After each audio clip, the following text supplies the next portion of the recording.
Friends, આજે ફરીથી આપણે એક નવો પોઈન્ટ જોઈશું. હવે ફ્રેન્ડ્સ, આજનો આપણો પોઈન્ટ છે કે આપણું જે મિરેકલનું બેકઅપ છે એ ગૂગલ ડ્રાઈવમાં કઈ રીતે લેવું, કારણ કે એ બેકઅપ મોસ્ટ ઓફ સેવ રહી. એટલા માટે આપણે જે બેકઅપ લઈ એ ગૂગલ ડ્રાઈવમાં કઈ રીતે લઈ શકીએ. તો સૌપ્રથમ અહીંથી મિરેકલ મેં ખોલી લીધું છે. એમાં જશું યુટિલિટીમાં ફ્રેન્ડ, એમાં છે સિસ્ટમ યુટિલિટી, એમાં છે બેકઅપ.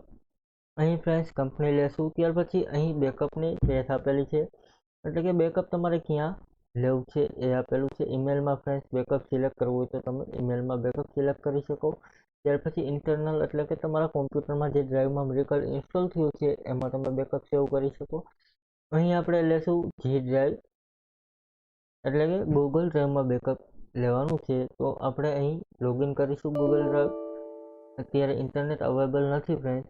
તમે ફ્રેન્ડ્સ જ્યારે લોગિન કરીશો ત્યાર પછી અલાઉ કરીને પોપઅપ આવશે.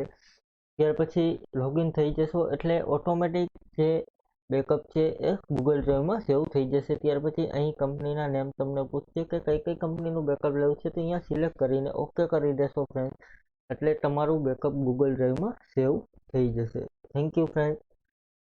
કાલે આપણે ફરી નવો પોઈન્ટ જોશું.